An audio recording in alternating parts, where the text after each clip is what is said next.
we used to have the board sit for 3 separate days off-site to discuss the top 10% of the population. Now, succession planning, high potential lists were prepared with the assumption that what are the qualities required of a leader for making the organization grow further. Those qualities itself had changed. So how can you use the list on which you prepared a list of people who could succeed based on some assumption when the assumption itself has changed? And that means resilience means reinventing all the policies and processes and redoing it to meet the future requirement, because that is the new requirement. Now, that is one part of the policy. Second is the ability to create new processes. For example, working from home, how do you set goals? How do you tell line managers to engage people? All these things that we did during COVID of having Antakshari and all that was temporary. You cannot carry on doing that forever. How do you really engage? Most important, how do you measure performance? Today, people are working extra hours. Is the productivity going up or down? Is there any way we can measure productivity? Doubtful. In cement plants, you can say how many bags of cement have come, how many tons. But in your law department, you'll have to really have a different criteria for measuring productivity.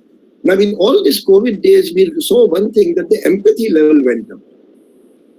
People were very empathetic, sending dry ration to people's house, asking, how's your mother-in-law, how's your dog? I predict that in a new scenario, empathy level will go down,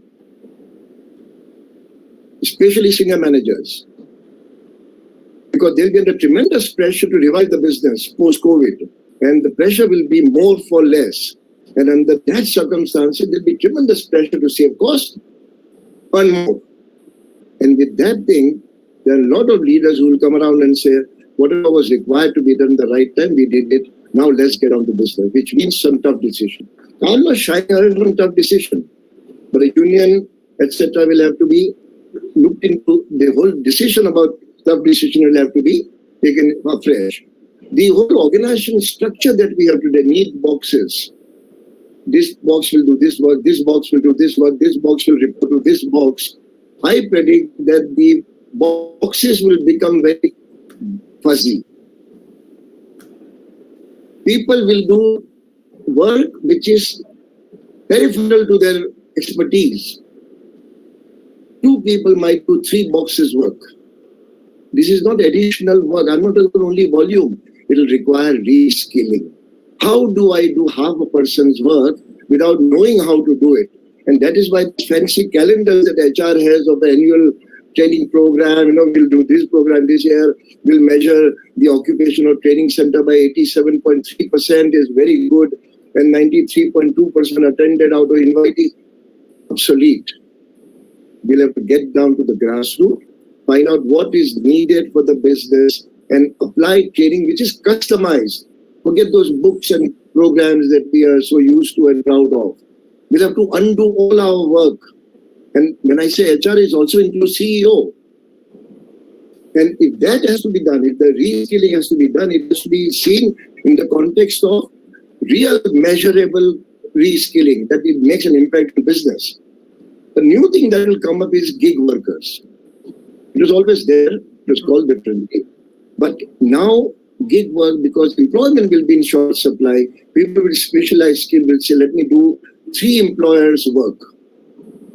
How are we prepared that my confidentiality and my proprietary information is protected? And how do you find that my person I engage is working for my competitor? In Shell, we had this job of underwater jointers. Rare job. Hardly a handful of skills were available across the globe. And very fussy people, you pay them with your arm and a leg, but they would not like to work for your company. They would come and work in Borneo for 3-4 months. They will go and work in North Sea, depending on the weather and the mood, literally like that. Yet we had to employ them. We knew that after working with us, they will go and work for Petronas or Total or ExxonMobil. And yet I want to make sure that I get work out of it. And that is the resilience you have to look at.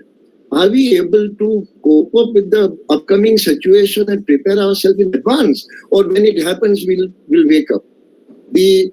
As a result of this type of things, I feel in India, and Professor McNamara, this Indian situation of trade union has been pretty negative in some pockets. And I'm not saying they're negative. I'm a great believer in having a trade union.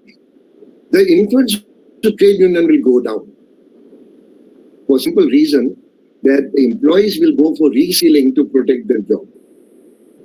Might as well learn something, keep the job, rather than depend on unions negotiating power. As a result, unscrupulous employers will go down. So you have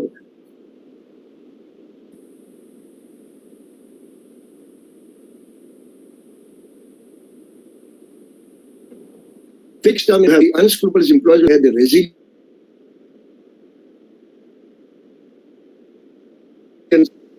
watchdog to preserve the integrity of the employee's interest. The employee advocacy will be in the hands of HR. HR will not die. That the human part will have to be preserved by the HR community, and that is the proof of the resilience whether they are able to keep it or not. As ethics and compliance will also affect the how much of shortcuts people are taking, and how much is HR allowing the shortcut to happen. Why HR will be a CEO also, but HR will have to play a dominant role in helping CEO maintain that balance. Now, these are all different than all the things that we are doing now, employee engagement, employee survey, getting that award and this award and getting into this competition. I'm talking, because I'm HR, I can criticize my own function. But we have to wake up to the new reality if you have to be resilient in terms of providing value add to the organization. You cannot do old things in the new situation. The leader's profile, and some of the last point, Narendra-ji, you mentioned about leader profile will change. In COVID time, we saw one peculiar behavior. Some of the very senior leaders, no names. They were like Superman, invincible. In the COVID situation, they froze. It's almost like driving on a highway and having a wild deer cross your highway. When the headlight hits the deer freezes, doesn't know what. And many leaders went through that syndrome. As a result, they lost their credibility. People did not see them as invincible as they were earlier. Now the younger people took charge. They were more empathetic, more sure, more adaptable, more agile. And the leadership profile changed. Secondly, with the new automation and technology taking strides so quickly, no more gray hair or no hair will be the criteria to become leaders. Thank God, that's a good news. People with gray hair and no hair will not automatically go up the organizational ladder. People with techno-managerial skill will score higher. And that is how the young people will become leaders. And that's good news. Secondly, thing that will change is that the gender diversity will improve. Work from home proved one thing, that there's a myth to consider that women cannot do hard work, cannot work long hours, the mother-in-law concept, looking after family and balancing is not possible, they cannot travel, etc. All that is gone now. That myth is broken. In fact, women did better work data-wise during work from home. Although the last survey of Gartner says that less women want to go back to work, physically workplace, than men want to go. 42% of women like to go back against 56 men. That is a different story. But the fact is that that myth is broken. As a result, HR will have to facilitate more opportunity at leadership level in the organization for women. The diversity will improve. And the last point I would like to cover, 30, is the business plan. We're all used to talking about long-term business plan. And Gaur sir, you must be having a 5-year plan, 10-year plan, and like vision, whatever name we give, but minimum was 1 year and 3 years in any organization. I predict that the business plan will become shorter. People cannot predict, will not be able to predict, and will not, even if they are able to predict by some data, they will not take the risk of predicting something for big again They will go for shorter gain, less gain in shorter time frame. The organization goal setting will almost become shorter, and I would be surprised if it becomes quarter. Now, when that becomes quarter or half yearly, certainly not going to be 3 years and 5 years. Compensation, you cannot give this fancy thing that we give in India. Rao Sahab, every year we do a survey, we'll give 9.3% increase, but our high performers will get 11.2%. And we go to the light decimal point. I think that'll be history. How can you predict annual increment for employees when you cannot predict annual sustainable bottom line for the organization? So as a result, sometimes it might happen in my case that, and it should happen, that you have a quarterly target. If company makes a profit, you give quarterly bonus. And if the company doesn't make a profit next quarter, good luck next quarter. Now people say, but this is very transactional. My response is, why is transaction a bad word? What is required for the organization's health is good for the organization, period. Let's not hold on to some words that transactional is bad. If the future requires short-term planning, let's go for short-term planning. And that means short-term gains, short-term sharing of gains, period. No room for laxity here that we owe. There's no entitlement. Mentality has to go. If you contribute, you will get. And this sounds very unlike HR person talking.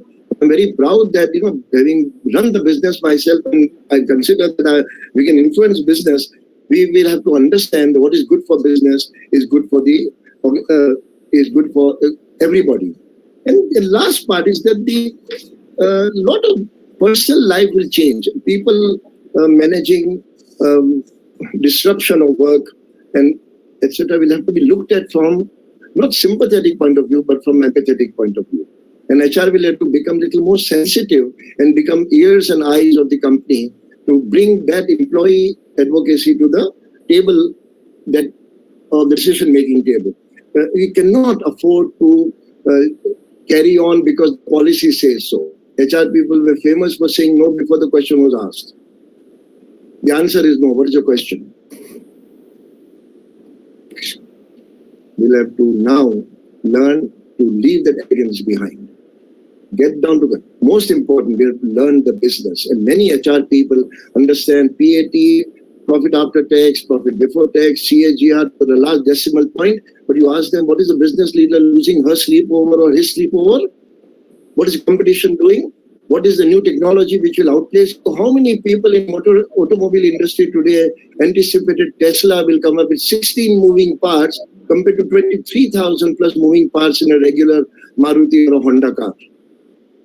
No servicing is required. Just replace the part. That the industry will just vanish. And when industries vanish, jobs vanish. We'll have to prepare. Resilience means preparing shocks, preparing for shocks. So I'll end here. It's just about 14 minutes and 53 seconds. So, I don't want to cross my 15 minutes marker. And so thank you very much for inviting me.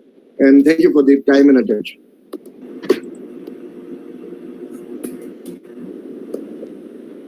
Thank you, sir, for your wonderful deliberations on the topic. The audience learned about resilience in a different way, and we really appreciate that. We also have in our midst an eminent speaker from a Maharatna company, NTPC. It is my pleasure and privilege to introduce Mr. D.S. Rao. Mr. D.S. Rao is a senior HR leader, facilitator, and thinker. He currently works as Executive Director at NTPC Limited, leading the learning and development from its training headquarters at Power Management Institute, Noida. In past, he has led NTPC teams as the Head of Center of Excellence, Strategic HR and Talent Management Division, Head of Corporate Policy Division, Performance Management and Human Resource Development. In his tenure of 36 years with NTPC, India's leading power conglomerate and Maharatna, he has led HR teams at Vindhyachal, Kabas, Korba, Talcher, Bar, Simadri, and New Delhi.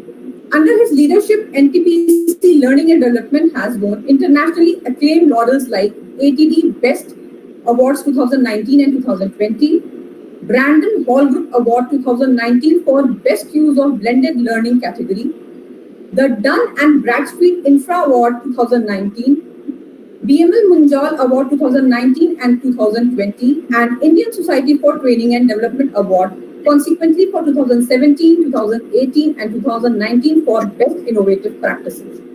Mr. Rao has been trained in areas from Harvard Business School, the Wharton School, Asian Institute of Management, and ISTD, wherein he was exposed to globally acknowledged best practices in leadership and culture building. He is also certified CII assessor and licensed coach. His specialties include strategic HR, change management, leadership, organizational transformation, talent management, coaching, and he strongly believes in touching lives of people through community and personal lives. So please, may we welcome you for the deliberations. Thank you, Madam. Respected Dr. Aquil, Professor Patrick McNamara, Mr. Alok Gaur, and Professor Lenu Lutta, and other professionals of Jaypee, and other participants. I can do away with the presentation. I thought, it should be a presentation. I can do away with it and then start straight away talk from my experience. So you can switch out. So may not share it now. Okay. I always believed that whenever I participated in a webinar or in a lecture, I should always feel whether I am competent enough to participate in that topic. Okay. Then only I agree to that participation. Or else it's like hypocrisy, which all of us Indians are great at. Okay. So what I was thinking is, you spoke, Dr. Aquil, you spoke of organizational resilience in a better manner, and then you also spoke about the future scenario and other things like that. From my perspective, I want to be very simple and maybe touching my own example and then explaining resilience rather than talking about the future scenario and other things like that. See, if you look at my life, I started early and then I was moving along with my father to different places, even at a young age, from Andhra Pradesh to Gujarat to Maharashtra and other things like that. And then every time, whenever I used to go, there was always a question of my adopting to it, suddenly learning Gujarati because I need to go along with Gujarati people, all such things. Anyway, then I settled and then I was good enough in my studies. Then my father and everybody, like in a typical middle class family, feels that this son of mine should become a very great fellow. So he put me into a public school from a vernacular language. And then he asked me to start learning English and other things like that. And in the first class in which I've attended in that Hyderabad public school, they started talking in English and I was supposed to respond in English. I don't know even one piece of or one sentence of English. Okay. So I used to speak in Telugu. Okay. So everybody used to laugh at me and then say, this fellow doesn't know English. Okay. So I used to feel, I don't know English. He doesn't know English. Like that I used to always feel. And then it was quite a journey. Okay. And of course, I pulled on and then I struggled and I had to my credit the first third class fellow in the entire family. Okay. And the first person to get less than 40% and they must have failed in the examination also. So these are the credits which I brought into my life. And then everybody was critical about it. Okay. So one day I decided that let me show that I can also do something. So when I joined my post-graduation, my aim was that I should become the university topper. And I achieved it by God's grace. Today, I can tell like that. So that is what I feel like is resilience. So I think I'm one of the candidates who can speak about resilience. So I agreed when Dr. Renu said that let me about personal resilience and organizational resilience. Of course, we also had great problems in NTPC, and then I've been through looking at those problems for the last 37 years. So the organizational resilience is also there, which I can speak about. But when I look at the entire thing in the perspective, I think it is one puzzling thing, like creativity or the religious instinct which we get. It's very difficult to predict whether you are resilient or, where does this resilience come from? Now, if you look at from a sports point of view, I'm a cricket buff. If you look at Graham Gooch or Marvin Attapattu, they started their careers with 6 ducks. Okay. Before they scored 2,200 and one double hundred and then one triple hundred. Who believed that this fellow would be able to make it? But that is the inner characteristics which had come from within, that I should, come out of this rut and then do that. So it is quite natural. And in fact, I believe as a biology student that it is our parents who deliver the resilience to us. Who have taught us the resilience, even to get up, when we fell down, to get up and then again walk. When we had, injuries, again get up and then walk. I think the first lessons of resilience were taught by my parents, and then subsequently it was naturally my teachers, everybody has helped, and the circumstances. We can give different definitions of resilience. But when it comes to, in general, I always thought that it is continuous reconstruction and innovation. And as rightly told, it is perpetuation. You have to repeat that, on a regular basis, then only you become resilient. It is not that you get out of the rut once and then you say, I'm very much resilient. I don't think that. It has to be on perpetual basis. Whether it is personal or organizational, it has to be done on a perpetual basis. So I had this, fascination as what to learn. What is this resilience about? Professor Patrick would be, better at telling it. But I learned that one Norman Gachme has first looked at what is this resilience. So what he did was, when he did a research, the schizophrenic parents, the children of the schizophrenic parents, they were not mental.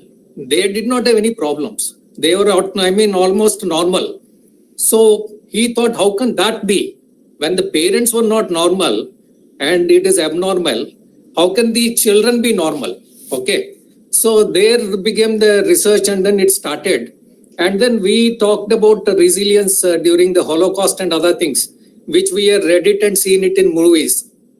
And Viktor Frankl is the meaning of life is one of the best book anybody could read to talk about resilience. Okay. So I am not an authority like Viktor Frankl or anything like that. But I can say that there are 3 characteristics which I always felt. One is accept reality. If I don't know English, yes, I did not know English. I don't know English. So what? So, but I am here to learn. So the reality is I don't know. And from here, the reality is I should learn. So you should accept, reality, and positive optimism should be there to come out of it, to become resilient. Then deep belief that I should be able to do that strongly with the values, in a manner with values. Yes, I can do that. This belief of mine will be shown, exhibited. Then uncanny ability to improvise. Okay. So if I did not know the maths answer, just as you were telling, we were as a policy fellow, you were telling that you know the answer, so you tell me the question. But I used to, in the reverse manner, I always improvised. When I knew the answer, I solved the question in my school days. Okay. Rest of the people were talking about the problem and process. I used to say, tell me the answer, I'll tell you the process as to how to get about it. So, so it is innovation, which is again required in personal resilience.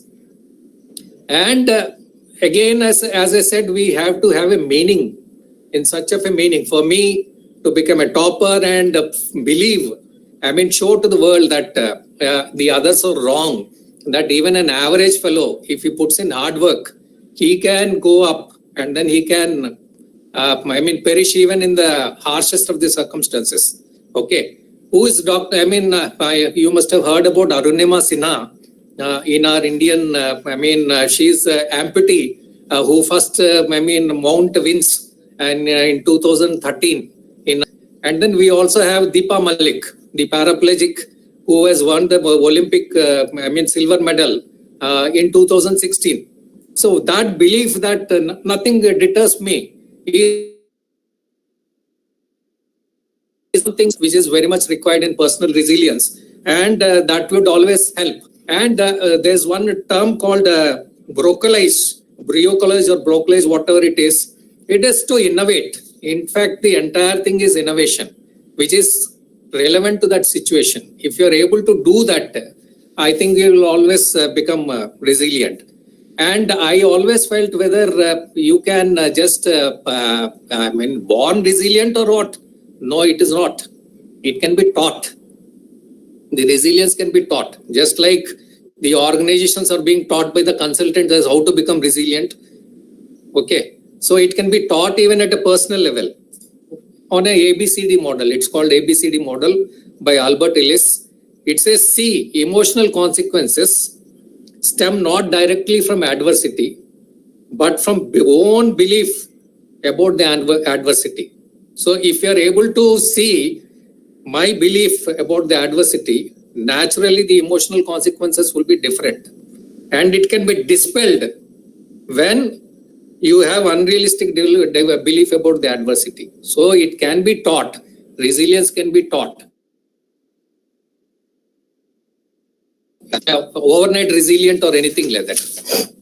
And in my organization during the pandemic, as you rightly told, some leaders have become frozen and other things like that.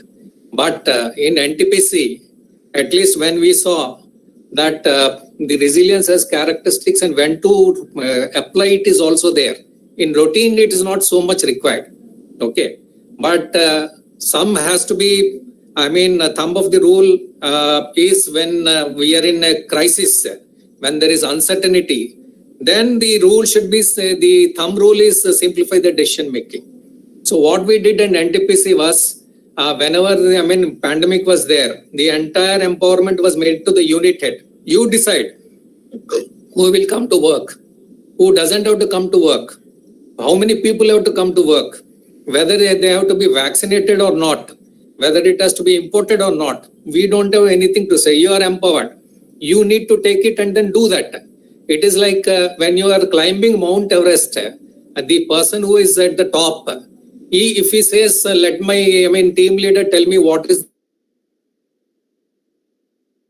if an avalanche hit, what will happen? So the delegate, the climber, the first person who is climbing, he is always given the decision to go ahead. As whatever he decides, he tells the rest of the colleagues and then they do that. So in similar manner, the NTPC has practiced and then it has been quite useful to deliver, easily. And then the improvisation. Just like in our hospitals, we are in very, very remote corners of India. So we had, say, maybe 5 or 6 cylinders of oxygen.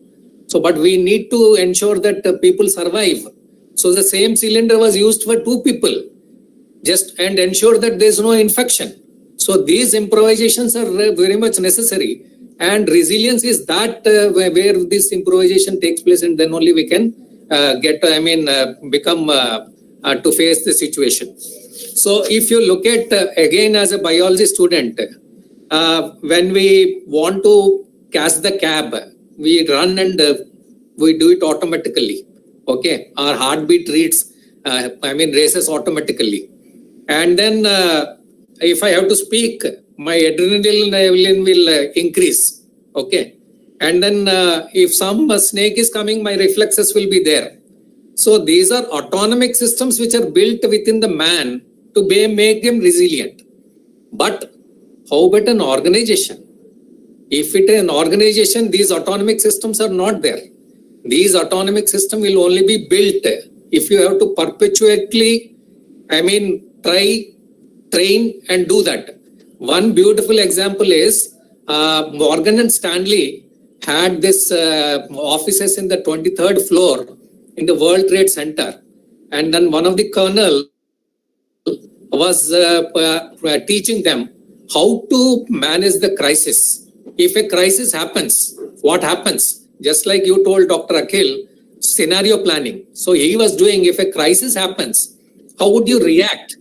So when the first plane hit the first World Trade Center block, so the Morgan and Stanley people were able to understand that there's a crisis, and the entire Morgan and Stanley people came down, and only 7 lives were lost compared to most of the organizations. So in perpetuation, if you are able to do that, improvise as a practice, and the best of the teams, if you look at even in hockey or cricket or basketball and other things, they practice in normal times so much that it becomes a habit, and then it is easily repeated even in crisis. So if you are able to do it on a continual basis, I think you are resilient, and then you are able to face it, whether at personal level or organizational level. Thank you.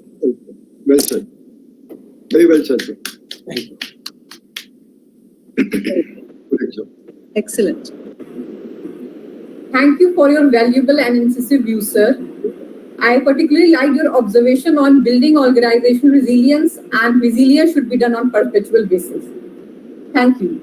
Now I hand over the proceedings to Dr. Shri Purankar. He will take you through the rest of the program. Sir.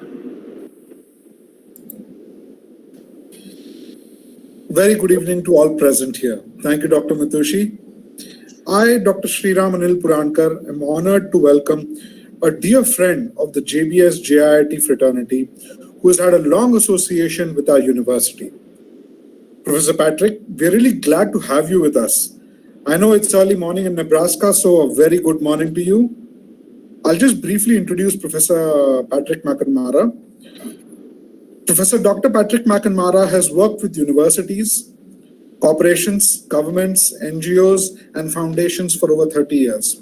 He consulted with more than 300 organizations and presented workshops in US, Afghanistan, India, Israel, Japan, Morocco, Pakistan, South Africa, Sri Lanka, Switzerland, Kazakhstan, United Kingdom, and Vietnam. He currently serves as the University of Nebraska at Omaha, UNO.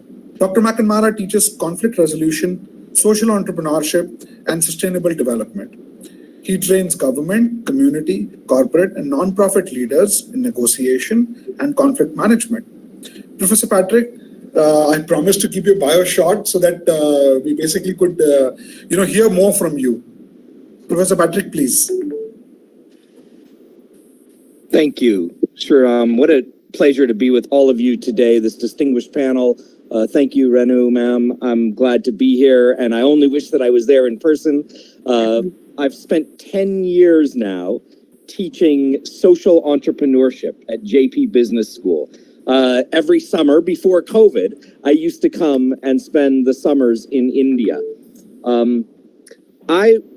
Let me see if I can share my screen here. I have a few slides that I would like to share,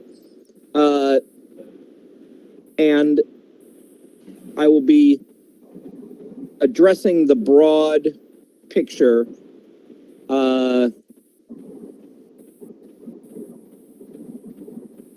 Okay. I'll be addressing the broad picture of resiliency, but I have looked at it in 3 different ways. Not visible, Professor. No, can you hear me? We can hear you, but we can't see the presentation. You can't see the presentation. You know what? I am not going to present. I am going to just speak as others have off the cuff here. So I have looked at organizational resiliency in 3 different ways. First is what will work look like post-COVID? Second, what will education look like post-COVID? And third, what will civil society look like post-COVID? And then I'm going to speak just briefly at the end about resilient people. So let me start with what will work look like in a post-COVID world. Now, I hope that we get to a post-COVID world, and I hope we get to it soon. I am, among many other things, including my association with Jaypee, I am heading up a U.S.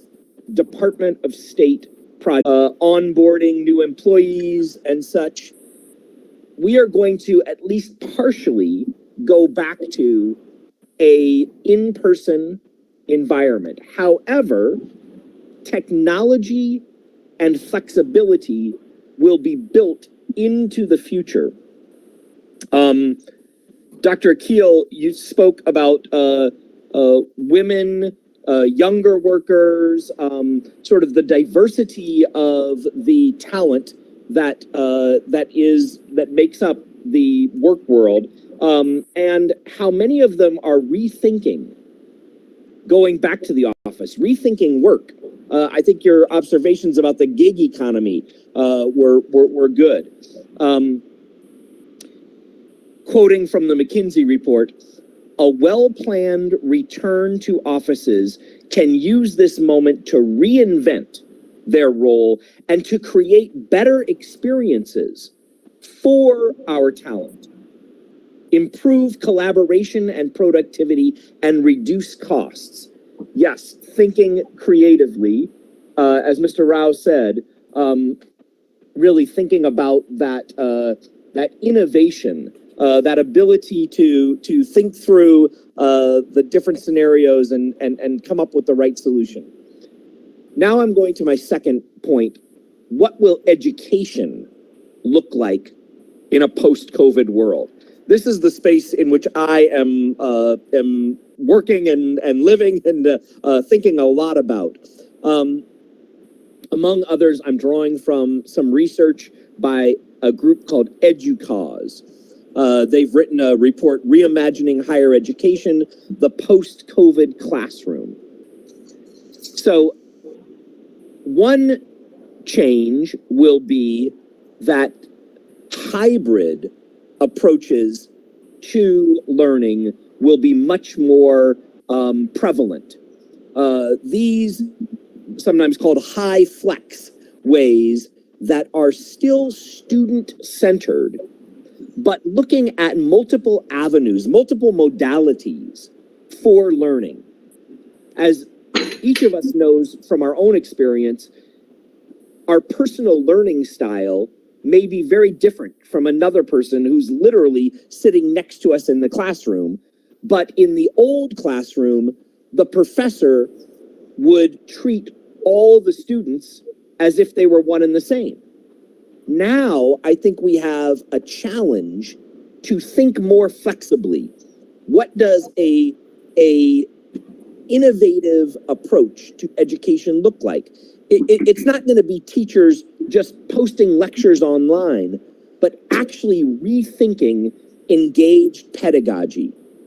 Another project that I'm heading up right now, also funded by the US State Department, is in Tajikistan. And we are training professors at universities in Tajikistan, Tajik State University of Commerce, their business school, as well as the National Academy of Sciences for Tajikistan. We are training professors in engaged pedagogy, using technology in the classroom. And so I have a team of people here at University of Nebraska, Omaha, that is going, well, right now we're not going to Tajikistan, but we hope to soon. We have been online teaching engaged pedagogy. Some of the future of education will be synchronous and in the classroom, but we're also going to see asynchronous online learning, which is individually paced. Some students can breeze through things with no problems. Others need more time. And being individually paced is going to be something that education will look to more and more in the future. Now I'm going to my third point about resilient organizations. And that is looking at civil society in a post-COVID world. The OECD the Organization for Economic Cooperation and Development, has written a report, Can Civil Society Survive COVID-19? I think there are some basic freedoms at risk. Free speech is at risk in a post-COVID society. We have seen suppression of some who are sometimes labeled fake news. Unfortunately, our previous president in the United States was a proponent of calling anything that he didn't like fake news. We have seen a targeting of activists, a targeting of journalists, a targeting of critics who might speak out against government. And we've seen that throughout the world, right there in India, certainly here in the United States. But I'm going to point to your neighbor, China, and say that the surveillance state has been perfected in China, in particular with regards to the Uyghur people in Xinjiang province. They have been using tracking devices, and this I'm scared about, not just in China, but all over the world. We are carrying a tracking device in our pocket. And more as we register for, here in the United States, we're talking about vaccine passports, right? My younger daughter just got into university in London. And so now we're going through all of these visa processes. But part of it is who has gotten it and who hasn't gotten it. Well, we are going to be surveilled more and more by governments and other entities as we look to the future. Finally, I'm going to say that the importance of civil society has more and more been important. During COVID, providing essential services, we've seen many NGOs stepping up and providing services where the public sector and the private sector have not necessarily been able to always provide that. So I think that civil society will look different, and I am watching closely about some of these basic freedoms that we have. Now, finally, I want to speak just briefly about resilient people. Mr. Rao, I especially appreciated you talking about parents as the starting point for learning about resiliency.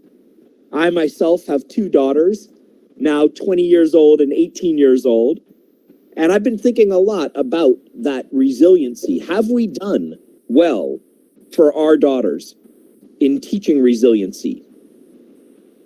How have you all, how have I coped with the pandemic? It has added stress. It has added pressure.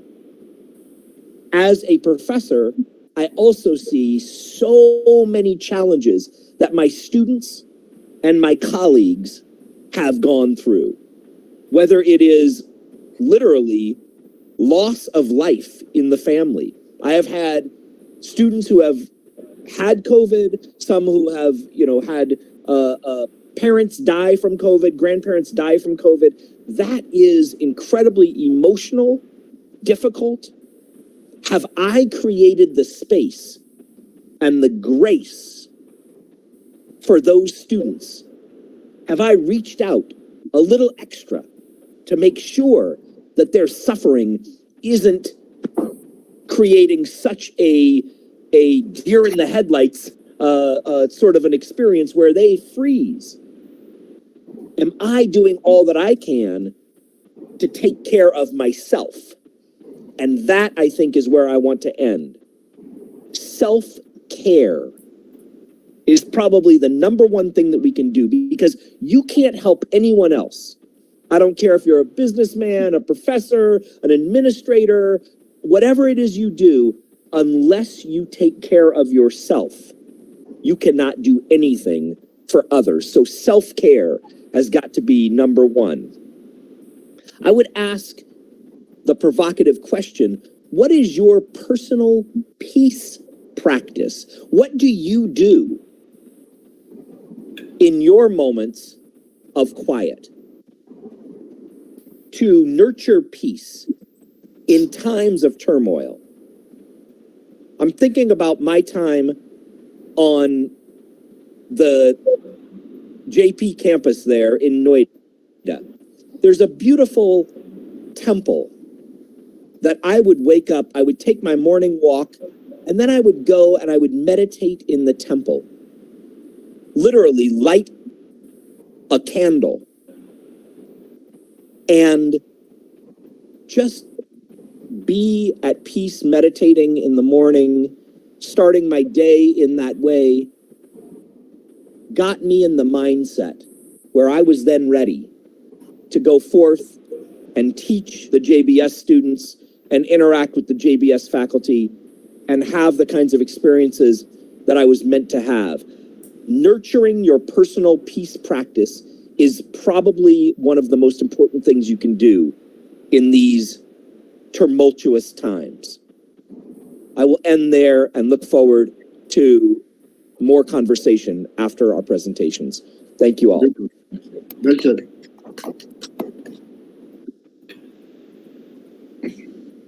Thank you, sir. Nurturing your personal peace practice. So that was the lesson for the day.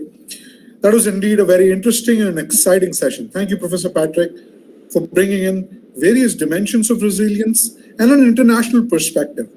As we all know, we live in an interconnected world, and what happens in US, Europe, and other parts of Asia deeply affects governments and organizations in India, and vice versa is true as well.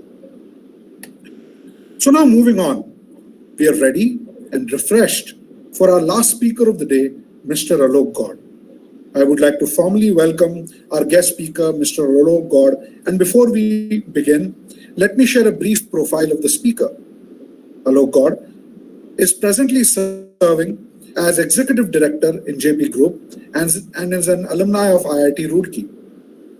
He has over 37 years of work experience in diverse segments such as switchgear, cement, information technology, business consulting, and education across various functions including projects, operations, marketing, as well as merger and acquisition of businesses. He's been a guest faculty at IIM Ahmedabad and a guest faculty at Administrative Staff College of India, Hyderabad. He's a prolific writer and an accomplished Hindi poet. Along with numerous IEEE publications in the field of engineering, he's also written Hindi poetry books named Abhinav Anubhav and Arzi Hai, which have been published by reputed publishing houses. A Krishna bhajan written by Alok sir has been sung by Bhajan Samrat Anup Jalota ji and is available for download on iTunes, YouTube, and Google Music. Wonderful. He's been interviewed by All India Radio, DD National, Radio Gitanjali, Melbourne, Australia. We are honored to have your presence amongst us, sir. We can't wait to hear about your insights on the topic today. Please, sir. Thank you. Am I audible? Yes. At the outset, let me thank JBS and specifically Professor Dr. Renu Luthra ji for having given me this opportunity to share my views on such a relevant topic. I'm actually very, very pleased and I would say honored to listen to Dr. Aquil Busrai ji, to Rao Saab and Professor Patrick and their views on resilience, both personal and organizational. Thank you so much. I really feel enlightened having listened to all three of you and the opening remarks that Renu ji you gave on the subject. I will limit my sharing of thoughts on this topic to a couple of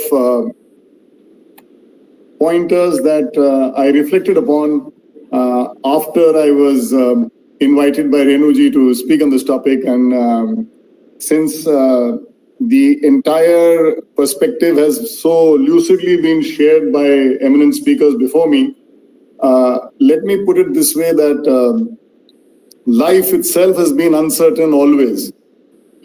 And no one ever has, and to the limited knowledge I have, will be able to predict how tomorrow is going to unfold. Perhaps how the next hour is going to unfold, or the next moment, as they say in Indian mythology and Indian culture, that agle pal kya hoga uska pata nahi hai.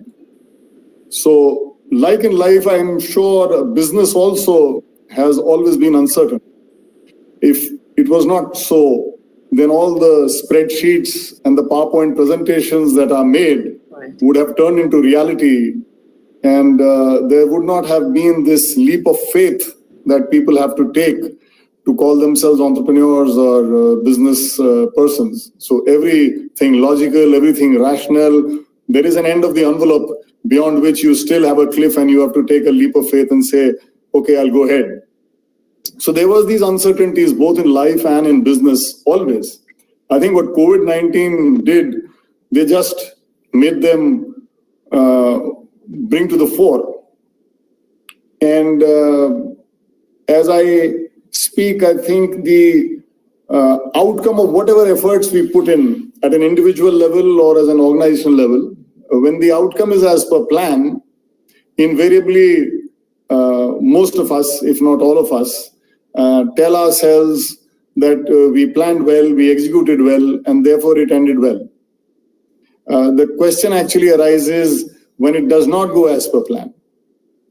And when it does not go as per plan, whether in life or in business, then we have a choice, either to feel low, feel demotivated, demoralized, or we have a choice to actually put our sense of belief systems, about which a lot of my co-speakers spoke, into high gear and take charge of the situation, perhaps refocus, realign, take a fresh guard. Rao Saab fond of cricket, so I just thought take a fresh guard and start a new innings. So when things don't go as per plan, I think resilience comes into picture.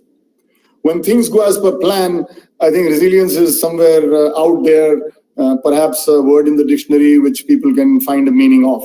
But when they don't go as per plan, I think resilience is the first and foremost that comes to mind. Can I have the next slide, please? I believe, and this is my limited scope of thinking, that each one of us has two worlds. One is this external world in which we interact with. So you have people, you have situations, you have cities, we move around physically from one place to another, or we interact through technology. But there is this whole world which is external to me. And then there is a whole world within us. Its feelings, its emotions, it's the thought process. And life, according to me, is this daily endeavor of trying to strike the right balance between these two worlds. So how the world outside me influences or impacts or affects the world inside me, or the vice versa. So maybe have the next slide, please. Which world of mine influences which world of mine, I think, is the key to resilience. Very good. So do I allow the external world to play a role and determine how I think and feel? Or do I let my thought process determine how I will face the external world no matter what? And when I'm saying no matter what, I really mean it literally, no matter what. So can I have the next slide, please? I'll switch with, and I hope Professor Patrick during his last 10 years makes sense of it, कि आपकी परिस्थिति आपकी मनस्थिति पर हावी होती है या आपकी मनस्थिति आपकी परिस्थिति पर? Do the circumstances and the situations you find yourself in, they actually overpower what happens inside your heart and mind? Or do you have this will within you to actually overpower the situation or the circumstances you find yourself in? I think this is the key, and my belief is that happiness or perfect. In fact, pure bliss is actually inside you. You really don't have to find outside you. And when I'm talking about building organizational resilience or personal resilience, I am looking at a combination of putting in sincere hard work. And I'm saying that it is irrespective of what the situation is. If it's conducive, even then. If it's not conducive, all the more. So sincere hard work remains a common denominator. But I will add skillfully operating what I call an importance switch. And let me elaborate on this importance switch. Can we have the next slide, please? When the outside world is conducive to your happiness, you please switch on the outside. And when it is not conducive, switch on the inside. Who other than you actually tells you to actually be impacted by what's happening outside you? Nobody other than you tells you to do that. And if you continue this practice, and Prof. McNamara, I think, gave an example of this practice when he said early morning walk and sit in the temple for some time. I think that's where your belief in yourself, your internalization of who you are, perhaps also the belief in the organization, the leadership, your seniors, your juniors, your colleagues. This belief per se makes a world of a difference. It's one word, but I think it makes a world of a difference because according to me, it starts where all logic ends. All the arguments, all the formulae, all the equations, all the charts and graphs, where they finish, and that's where belief starts. So your self-belief and your belief in the organization, as I said, the trust that you have in yourself and the trust you have in others. So trust begets trust is an area where I think as an individual, I've been practicing it a lot. I was just sharing that when you were looking at, can you go back to the previous slide, please? The previous slide, please.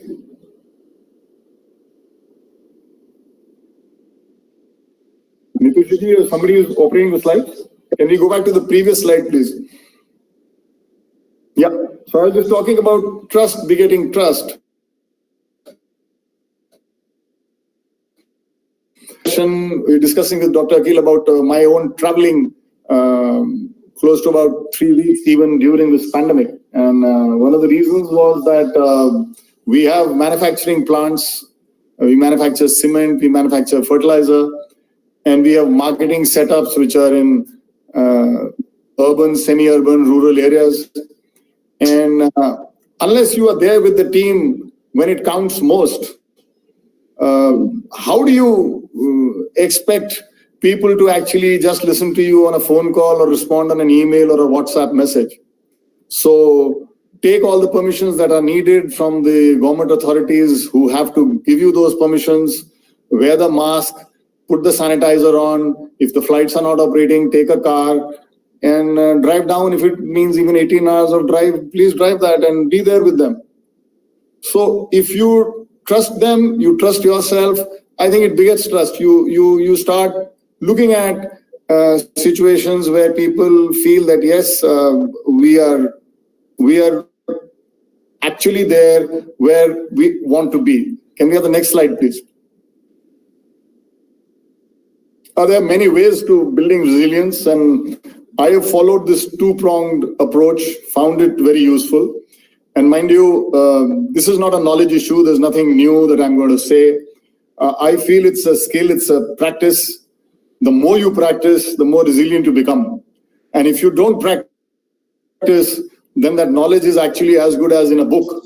And if all the books were that knowledgeable, you don't need anything else. You just keep the book in your pocket and you become knowledgeable. I think the task that resilience is all about is in putting it in a daily routine. I would go to the extent of saying that we all breathe, and this is life. So if you look at it, I think it was Thermax Anu Agaji who once said that it is true that if we are breathing, we are living, but do we live only to breathe? And that put me thinking. The idea is that there are certain activities that you need to practice that they become akin to breathing. So you practice it as much as you breathe. So you practice till your last. There is no end day that till when, till as long as you and I are there, you'll have to practice this. And what you need to practice, can we have the next slide, please? This is the two-pronged approach I've followed. One is that we all make a lot of choices every day, all the time. And I have, for myself, made a simple grid. If you make a quadrant, on the right side is right, and on the left side is wrong. The top is easy, and the bottom is difficult. So you got 4 quadrants, the right and easy, the right and difficult, the wrong and easy, and the wrong and difficult. Of conscious choice that I must exercise. And I feel that the wrong and difficult nobody chooses, because firstly it is wrong, and secondly it is difficult, so why get into that zone at all? So the wrong and difficult goes out. Now let's come to the right and easy. I wish there were such choices.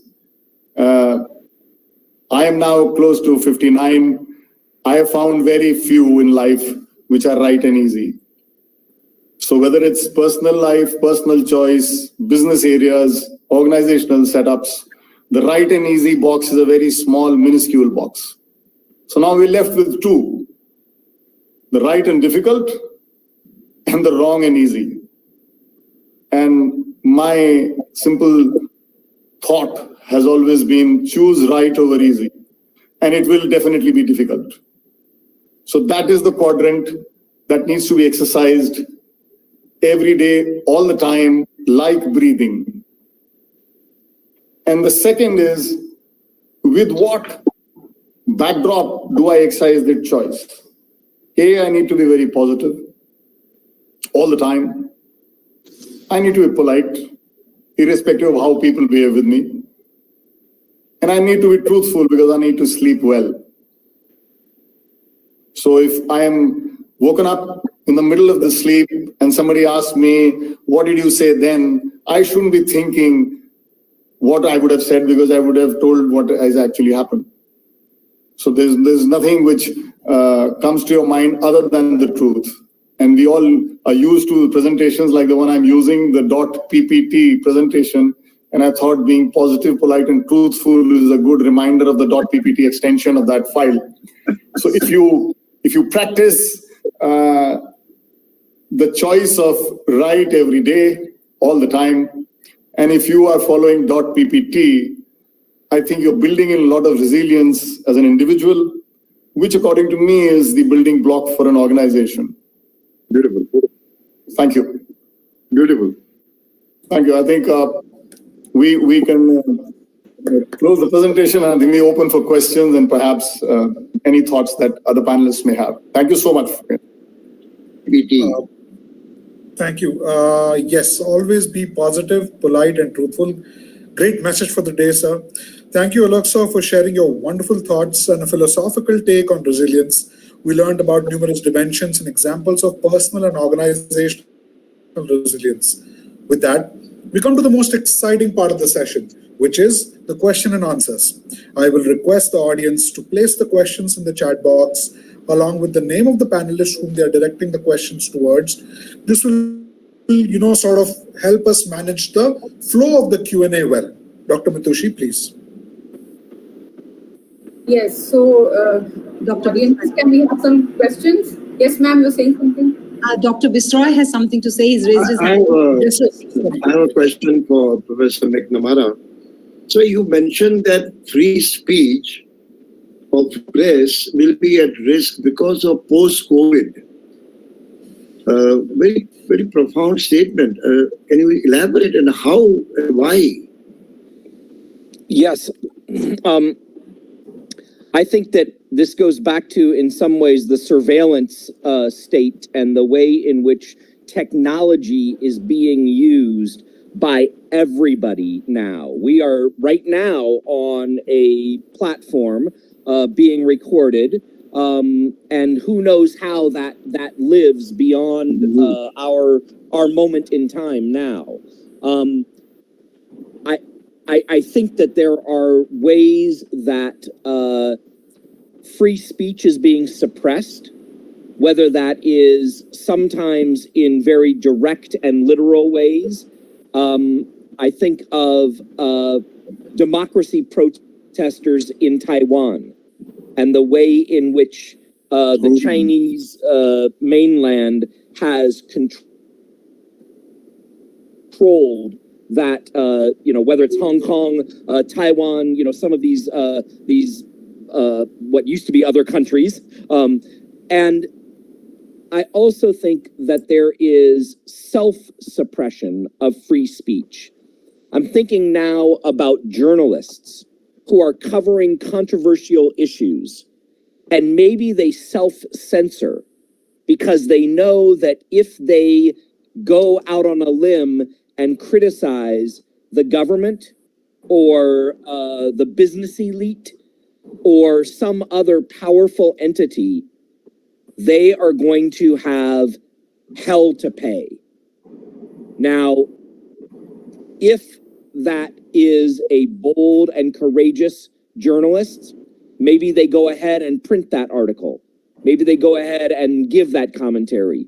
But many who have families, who have careers, who have other interests in mind may not cover that story because of the controversy that may come about after that. I think that that post-COVID, we're going to see even more of that kind of suppression of free speech.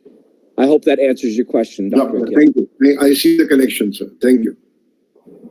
If I can add to what Professor Patrick has said, in fact, in a book which I have read, the employment contract is also becoming that the employer is asking a chip to be embedded so that he knows where he goes, what he speaks, where he is meeting and other things like that. So the technology has brought in such a huge difference that maybe the employers feel that we are more, subservient, we should be more subservient, and there should not be any free speech and other things like that, criticizing them and other things like that. They don't have to record any evidence also. It is already recorded on a minute-to-minute basis. Thank you. Yeah, the surveillance is an issue. I did not know that I have an Alexa sitting at the corner of my table, and I read somewhere, Dr. Rao, that it picks up. Then I realized that I was talking about a particular product, buying something, and I was surprised that next day, whenever I open Amazon or other site, the advertisement for that thing came up. And it's like some intuitive, but this is surveillance. And people are peeping into your personal life, all these mails, and like you said, this is being recorded. If President Xi was to see this, he would not be very pleased. In fact, what was in the world of science fiction, which we grew up with, it's all now a reality. Reality. Absolutely. It's happening. Very good. Okay, there's a question from one of our student, BBA student Mehul. During pandemic, business operations have disrupted. So unable to pay insurance premium, leading to loss on both sides. How resilience can save both the parties? How? How resilience can save both the parties?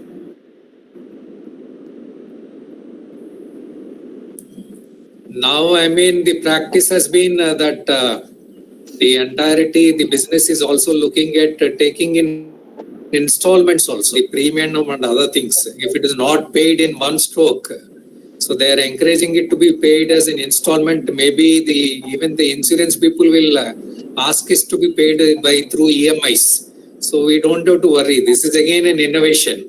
Just like Netflix subscription is there. Similarly, the insurance companies will also innovate and then take such a manner. Yeah. May I add to what Rao Saab said? I think the question was asked in the context of personal insurance, but I'm answering it in the context of the institutional organizational insurance that we take. And the context is the same. We are unable to afford those premiums now for the entire plants that we want to insure for the entire 12 months at a go. So we've actually translated that into a 2-month period first, negotiated with the insurance company, and said that while you will charge a higher premium for 2 months, if 2 months later I give you a 12-month contract, then for 14 months you will normalize and give me the benefit of that. So there are changes that are coming about, and I'm sure like we have done it for our plants, so would the insurance companies be open for individuals, although I have no personal knowledge of that. I hope that addresses part of the question. What's up very rightly, and also that the arrogance of organizations, like say earlier, if you don't pay your premium, your policy lapses. Do whatever you. That arrogance will go away from industry. Both the parties, those who cannot pay and those who are receiving, try to come to a middle point to say, okay, let us work out. And Rausa very rightly said, they pay an EMI. And Gaur, you say, okay, I pay you 12 months, 14 months, I'll give you business. So people will find an honorable compromise, which is applicable to both. Earlier it was my way or highway. Absolutely. If you don't pay, I will take your action to lapse your policy. And I know of a multinational bank which to send those muscle men to take away your car or a motorcycle if you didn't pay premium. Shri, remember? Hired muscle men who say, if you don't do, I'll take your car away or your motorcycle away. And there was this fear that if I don't pay, I'll lose my insured property. And very rightly, Rao Saab, you said that people will find ways of doing business. Insurance company cannot survive without insurers. So both will find a via media to say, okay, let us compromise in between. You pay by EMI and I'll allow you to make it 14 months. It's a business reality. These muscle men had a very nice name, recovery agents. Yes. Recovery agent, huh? Yes, sir. Another question we have from our student, Prarthana. She's asking, what factor makes one organization more resilient than another? And how the organization uses resilience in dealing with this pandemic situation? Again, I would say it is innovation, but innovation on a continuous basis. So if you look at the very aspect of Kaizen, Kai means small, Gen means improvement. So if you are able to practice Kaizen. Can you repeat that, Rausa? I said Kaizen. Kai means small, Gen Kaizen. means improvement. Okay. Small improvement. So that is the reason the Japanese been able to outbeat many companies. So even in a personal life, if you have to be resilient, as as a Dr. Aquil has said, Professor Patrick has said, or even Mr. Alok had said, that practice of maybe the spirituality in small doses and then improving it further and further, then only we'll be able to become resilient and be able to withstand all these things. And I'm sure all of us have learned in this last 14 to 16 months. And then we are matured enough now, we know what is suitable to us. So the body is becoming, it has become like a thermostat and everybody knows what is required for it. And then it has been, we have done that. And then I'm sure the biological aspects of it I've taken care, and then I'm a biology student, so I always explain it in that manner. So don't. But Upasana, resilience also is not one size fitting all. There are organizations which have buffer. They can. Now look at the situation in COVID situation in affecting MSMEs, medium size or small scale. They don't have any buffer. They're just falling apart by the weight of not able to generate revenue, having inventory piled up. There's no market to sell the product. Compare that with, say, a huge withstand little bit lack of business. Now, this two world and use Gaur Sahab's poetry. These are two worlds in one world. One size does not fit all. So if we give lecture to MSMEs that have resilience, don't worry, things will improve, do what you want, they'll laugh at us. Say, I don't have electricity bill to pay for next month. I don't have payment for my staff, so I'm asking them to take a 40% cut in the salary. And you're telling me, don't worry, tomorrow will be beautiful. No, I think I can add to that, because as a group, we are diversified. And while, as I said, we're looking at cement as one business vertical, we also run about five-star deluxe hotels as properties across Delhi, Mussoorie, and Agra. And I can share with you that the solutions that we had for the cement business were not the same that we had for the hotel business, because in the hotel business for about 15 months, close to 15 months, we had no single room booking and no plate getting billed in any restaurant. So you had very senior executives right up to the rank of the vice president of the hotel willing and more than willing to actually take a very substantial cut on their salaries. While everybody else in the cement business also did that, but it was short-lived and for a shorter magnitude. So it was not one size fits all. I'm saying within the same group, because the business verticals were different. We are also into civil construction and hydroelectric power generation, where there are some sites which are in the areas like Bhutan. So as a country, they had a different set of protocol to be followed. And we had the same hydroelectric project site in Uttarakhand. So where we could send people, unlike in Bhutan, those who were in Bhutan remained there, they couldn't come out, and those from India couldn't go in. So you had to pick and choose your strategies on the floor, as they say, and shuffle it depending upon what was the legal requirement and what was the geographical perspective, even though the business vertical was same. So I'm saying both. If you have different businesses, you have different strategies. But in the same business, since you were in a different country and in a different location, you had to adopt. Same organization. That's right. And I'm talking about the same group. So I second what you said, not one size fits all, absolutely. I think one thing that is coming out that earlier we were used to having a volume solution. You created a solution, applied here, applied in hotel industry, applied in Bhutan, applied in Uttarakhand, and it's okay. I mean, we had one small baseline figure, like what they do in terms of restaurant. I'm told that they have a basic curry prepared, whether you want chicken or you want paneer. I think it just changes. So, Patrick, you must have got used to paneer by now, so I won't explain paneer here. So I'm missing it. You're making me hungry. Yeah. And it's hard for you, my friend. I think the need, and I mentioned this to training and skill development. The future will mean customized delivery, personalized delivery. Yeah. And one has to be prepared that I will cover this sector. And what also I mentioned about, say, insurance.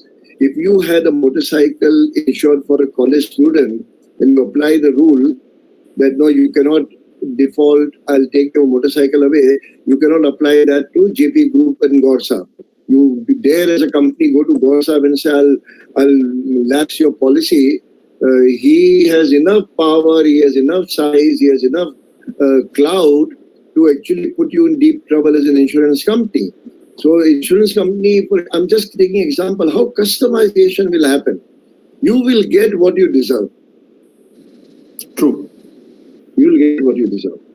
You try Amazon nowadays, how customer-centric behavior has come in. They don't argue with you. I ordered bird seed and they charged me for 3 packets of bird seeds, they sent me 1. So I said, I'm not interested in the money loss. I want 2 packets of bird seed. They said, we'll pay you money because we cannot really find out why those 2 packets were missing. They are making rules as they walk. They didn't go back to bureaucracy, though we'll inquire who the supplier, your 2 packets will be refunded, or we'll ask the supplier to give you after 2 weeks. Nothing. You just make rules as you walk. And I think the younger generation will have to learn this, what our generation did not learn, because we were actually constrained by too much of bureaucracy. You have to do like this. And we call it culture. We give it a fancy name. This is organization culture. This is how we work in this company.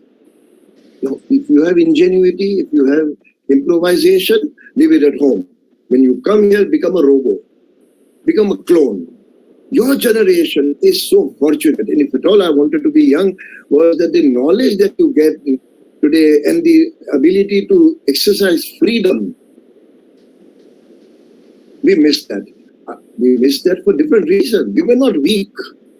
The circumstances were different. Today, COVID has taught us that you have to react to the situation realistically, otherwise your business will become obsolete. Your company will go off the map. If you do not adapt and adopt, you will go off the map. And that is like either survive or perish.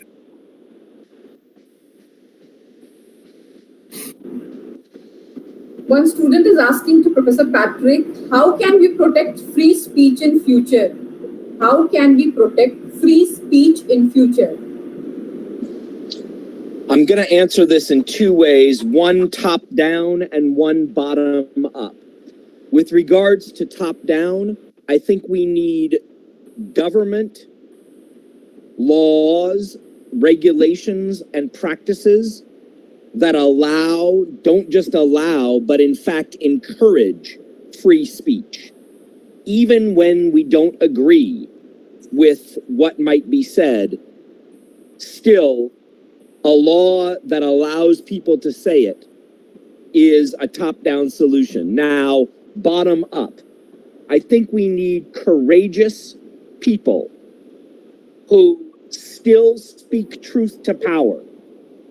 That is getting harder and harder because I think in these times of turmoil, many times we operate out of a place of fear. Mr. Gaur, you talked about the inside and the outside, the external world and the internal world. If my internal world is totally based on a fear perspective, then I am not going to ever be speaking truth to power. Never, never. If you are operating out of a courageous internal space, then free speech is, in fact, what you do all the time. It is the T in PPT, Yes. truthfulness. Very true. I sometimes say, I'm not smart enough to lie because I don't remember what I said. What you said. It's like you said, waking up in the middle of the night and trying to remember, oh no, I told this person one thing, I told this person another thing, and I told this person another thing. Well, I can't keep track of it. It's easier for me to just speak truth. Hopefully I'm doing that out of a place of courage and not fear. Yeah. So again, top down, rules and regulations, laws that allow, encourage free speech, bottom up, speaking from a place of courage within.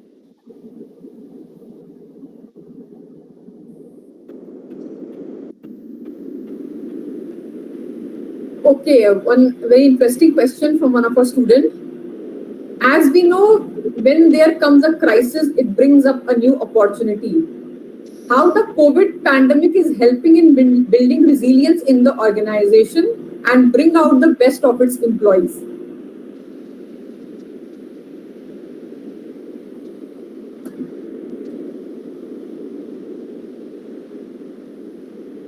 If I can add, I think a lot of innovation and ingenuity has cropped up out of necessity. People have found ways to run the business, manage the crisis, and this was not written in any book. And Gaur very rightly mentioned that there's no textbook on this, and there's nothing there to go back to as a reference. People improvised, and improvised with a lot of ingenuity. But I think the biggest benefit of this has come out with the youngsters getting more confidence to handle crisis than some of the more seasoned ones had. And this has changed the paradigm that earlier we thought leadership was wisdom, was experience, was long years, long tenure. That is wiped out. No more shine remains on that. That wisdom only comes out of experience and tenure. So some of the youngsters have a good opportunity to make that as a regular practice and shine. Now that depends on the individuals. If they become complacent and say, oh, we had our time in the sun, people listen to it, they clap for it, and now I must listen to what my bosses say. Because at the end of the day, it's tenure and gray hair and age and experience. And we actually hide behind this in Asian culture. And I lived in Malaysia and countries in Southeast Asia, where authority is assumed in the hands of people who are older and senior, even if they're dumb. And that comes down to organization culture. We just follow the authority figure because we are taught from the childhood. And Rao Sahib, if you go back to the Gujarat experience, je manas ke ghar mein je baba ke barabar cha. You understand Gujarati? Bhuli gaya. Yaad ki Gujarati. Sorry, Patrick, I was just pulling his leg by talking a language he has picked up, Now I am in Orissa, so I can understand even Odi also. Gulab jamun khaiba ko khub bhari ichha. I think to add to what Dr. Aquil said and to answer that question further in terms of how the pandemic related to a lot of organizations, I'll share two examples of what we had to do and not written in a book, as Renuji also said in the opening remark. This pandemic is teaching organizations to learn on the fly. So we had a situation where, as part of the business, we give a lot of post-dated checks to many of our suppliers and vendors as part of the commercial understanding that we have, that you give us your goods and service and we will pay you in the future, and we've already given you those checks. And you had I think I recall this was April 20, and we had close to about 168 crores of post-dated checks that were already issued on future dates to various suppliers. And we had, on the other hand, marketing personnel, dealers who did not have now material to sell. So we did not have any inflow coming in. And we had these checks which were already issued, and if they bounce, then under Section 131 of the Indian Penal Code, you're ready for trial. And so we did two things. A, with our dealers, we told all the marketing personnel, you're at home, you have their numbers, please call on them every day, just check on their health, just check on their family, no business talk, but just keep talking to them. Morning, evening, if you make about 30, 35 calls a day, increase it to 40, 45 calls, but you get in touch with all the dealers that are in your area and just keep talking about them, their wife, their child, their parents, themselves, and just keep doing this every day. So that was their beat on the phone from their house. And to these suppliers, we actually wrote letters right from the chief financial officer of the company, and in some cases, even the chairman writing personal letters to all those suppliers saying, look, this is what has happened. We stand by what we'll do. Please don't put in these checks. Believe in us, and we will honor when the right time comes. And we took from them about 6 months of time. And when things started turning around the corner after June, we actually paid them about 3.5 months. So we actually innovated on the fly, both with our suppliers, where we had already pre-committed payments, and with our customers. And what happened with the customers was that when the lockdown lifted about a month and a half later, vis-a-vis competition, we had much more orders at hand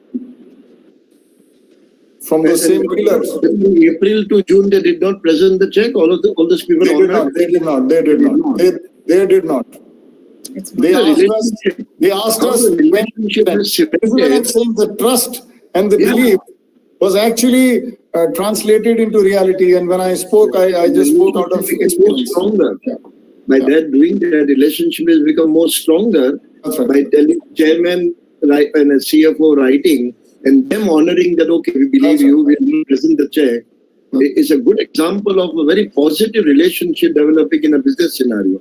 Earlier it was contractual. You give me a check on the Absolutely. They have every right to present it and put us in the dock. Yeah. So on a personal level, there was when I was, hearing NDTV in Pranorai, he was speaking to an Italian, and then he was telling that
have that in the same comfort level when you're talking about spirituality in the workplace. So context matters, and being sensitive and appropriate for the context in which you're working is also a skill.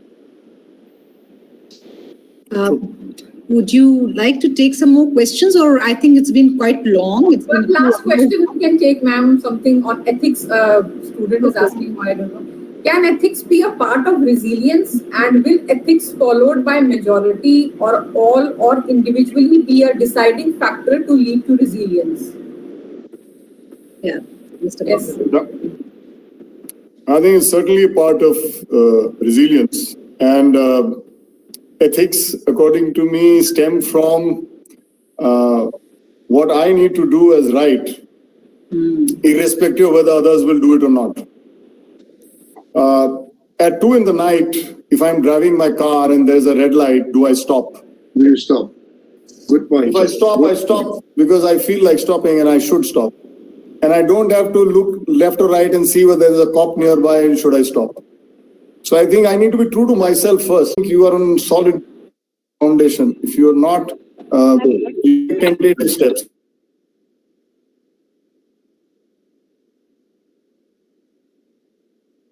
The two reasons that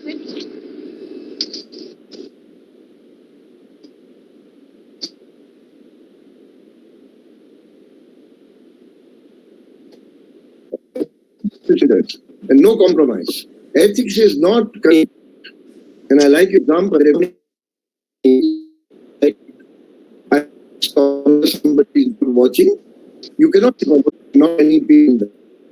Also, I can't take name, but you understand. Yeah. But and today's generation is one thing very good about them. They go by two things. What is the purpose of this organization and the social responsibility? Are they polluting?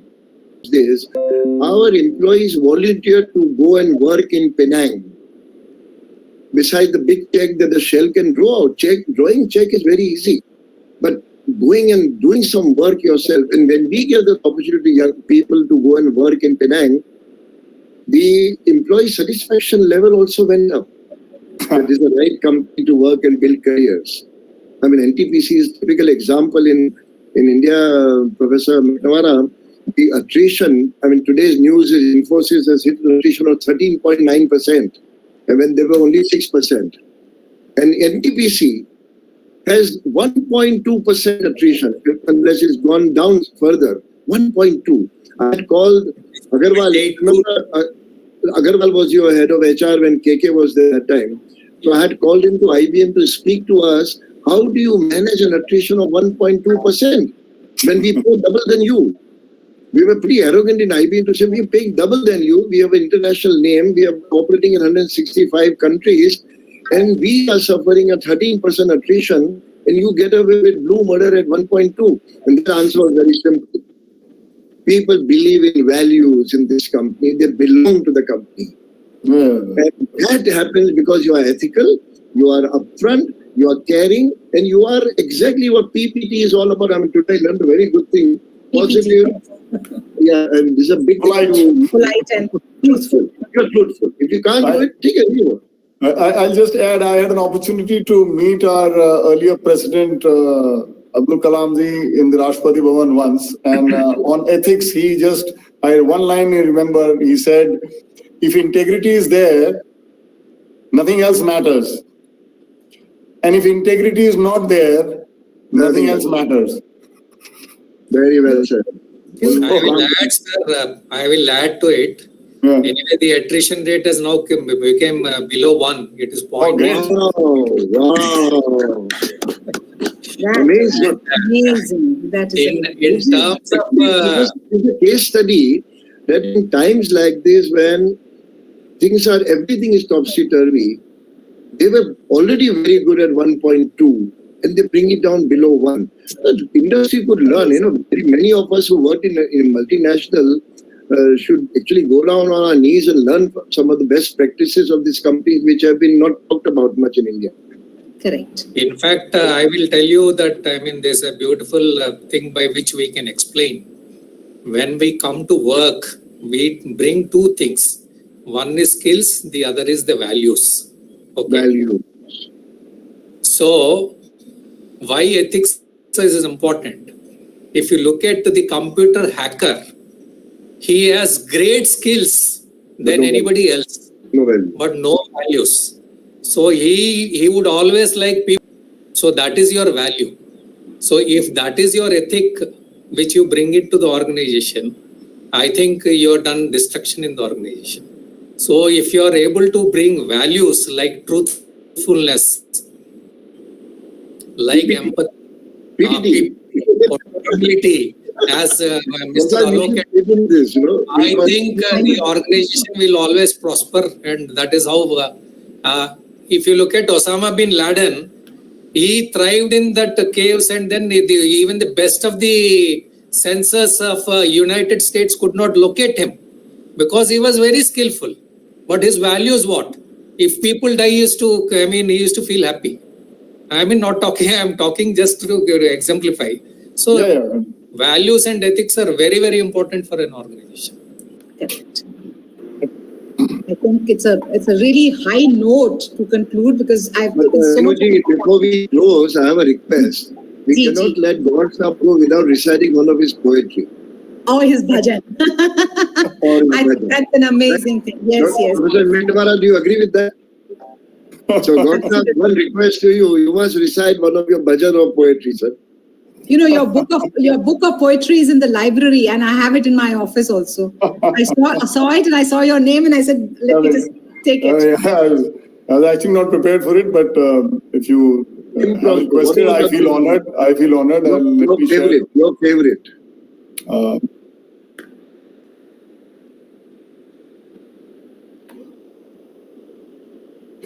Let me lighten the mood. Okay.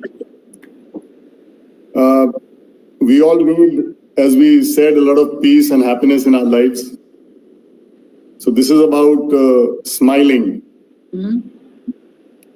कि ढूंढिए मिल जाएगा, ढूंढिए कोई बहाना रोज ही, ढूंढिए मिल जाएगा कोई बहाना रोज ही, आजमाइए अच्छा लगेगा मुस्कुराना रोज ही, ढूंढिए मिल जाएगा कोई बहाना रोज ही, और गाइए बिन बोल का, गाइए बिन बोल का ये तराना रोज ही, गाइए बिन बोल का ये तराना रोज ही, फिर और भी सुंदर लगेगा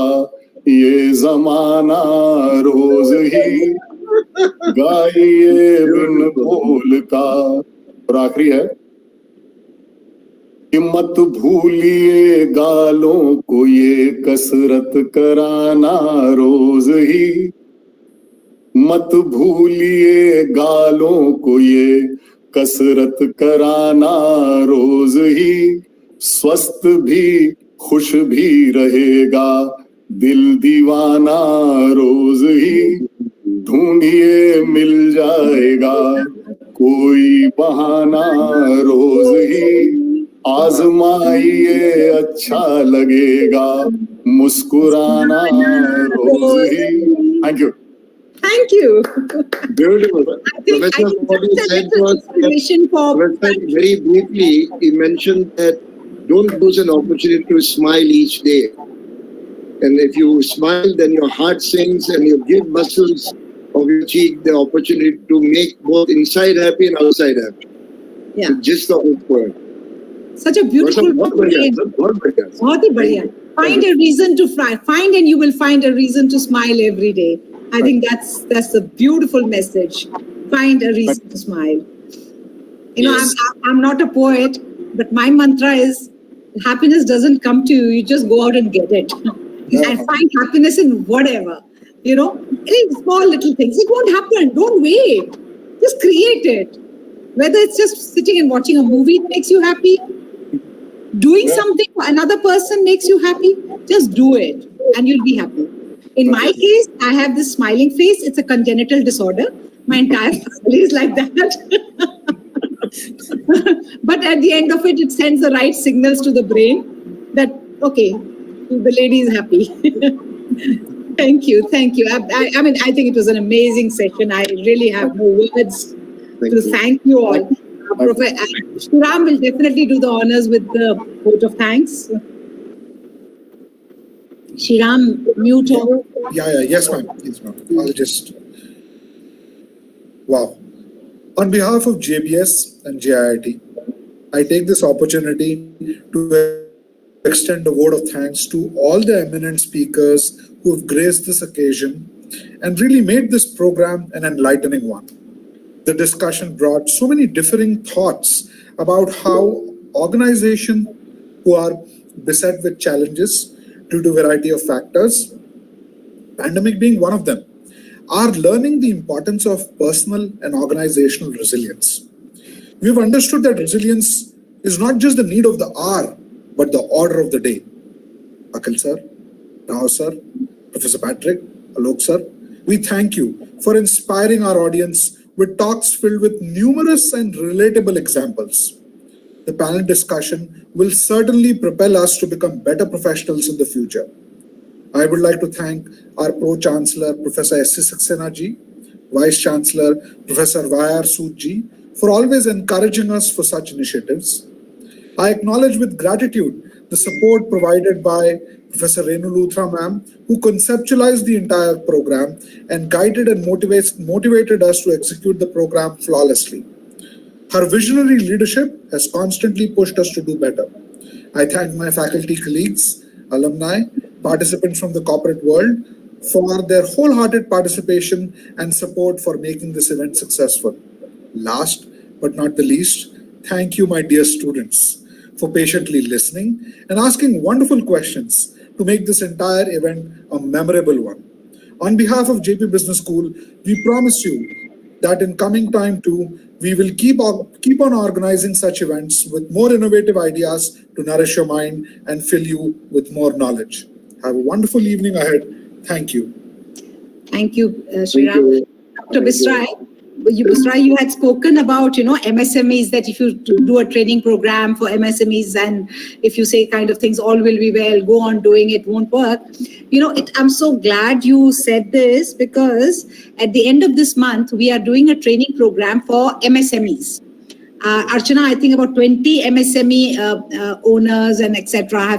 have registered for it, and we've been working out the contents of what are we planning. The faculty will be delivering that, and been working it out. And every day I keep putting, when my team brings to me what is it that we're going to do, the headings, the topics, etc. I said, let's put ourselves in their shoes. Do they want it? There are times we've sent them Google Forms, tell us what you want, and we'll customize it. It's not really coming the way, but they're all excited about. Maybe it's because of the certificate they'll get from Jaypee, but I don't know. For us, it works. They've come. But it was such an eye-opener that, Archana, you are the convener of that program. Make sure you don't make the mistake of giving them generalizations and, global gyan and something that makes them feel happy, but is of no use to them. So I really have to thank you, Dr. Aquil, for this. Not at all. Thank you so much. And thank you, Mr. Gaur, Professor Patrick, Mr. Rao, Dr. Aquil. This has surpassed my expectations.